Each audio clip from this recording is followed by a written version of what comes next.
in the middle game. And the reason that black is not taking, despite actually occupying this square more than any other on the board, is because there are tactics, right? There's tactics onto this queen. There are tactics on the D file as well. At the end, the bishop could get pinned to the rook. Yep. And there's no reason to even get into any of that. No, that's Wesley's not exactly interested. right. That's exactly right. If you had taken twice, Wow. queen d3 would have won the piece. Another accurate move by Wesley. That was He just the best says, move. That was the best move. It chases the bishop out of f4.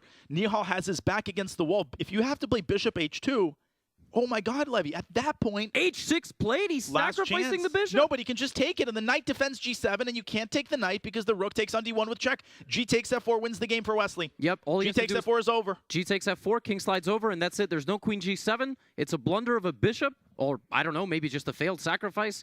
But this, we might be looking at the final moves of the Chess.com Global Championship right here. There we go. Nihal with the final bluff. Wesley does not buy it. G takes f4, and the last gasps for Nihal Sarin. You can just see it on Wesley's face. He knows it. Nihal knows it. The Nihal game is shakes his over. head. Wesley breathes a sigh of relief as he's now just up a bishop. He's not up a pawn anymore.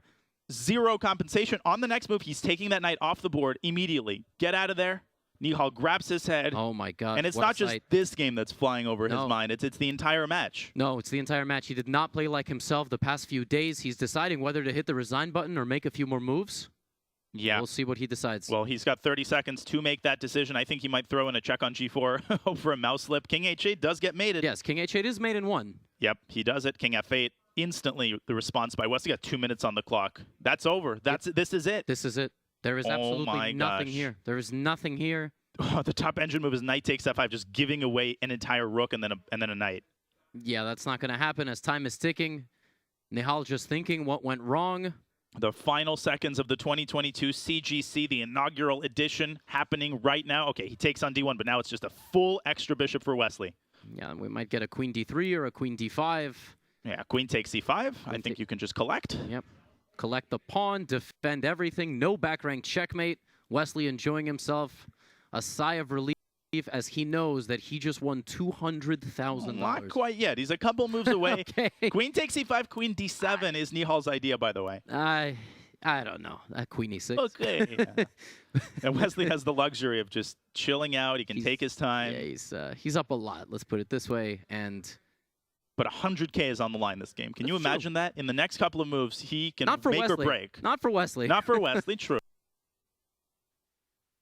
Not for Wesley, but wow. Yeah. He's taking his time here on queen takes c5. I think he's trying to find a suitable response to queen d7.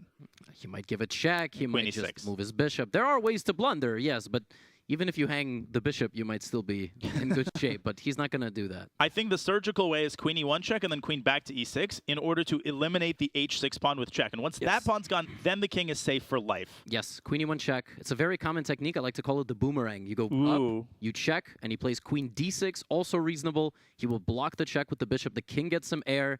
You can probably even take on h6. You can. You're up so many pawns in addition to your extra bishop. I mean, he's also up a pawn at this point. And the only reason Wesley's not playing moves instantly is because he has 1:15 on the clock, and he just doesn't want to mess anything up. Yeah, this is a great lesson for anyone watching. Even the greatest in the world in a completely winning position, they take their time. They slow it down. They make sure that every move counts. And the bishop, I think, is going to swing over to b6. Attacking f2, and then the queen can pile up on f2, and you don't really care about the b7 pawn. You're fine giving it away. You do not. But Wesley doesn't. No, queen b6 on the board. He's gone below a minute, making it mildly exciting. The only thing Wesley so can blunder here is a perpetual check. Yep. That is it. And that's even that is fine with him. And even that is very hard to blunder. Yes, that is except like blunder. That's it. And that's it. That's it, ladies and gentlemen. The headphones are taken off for the last time.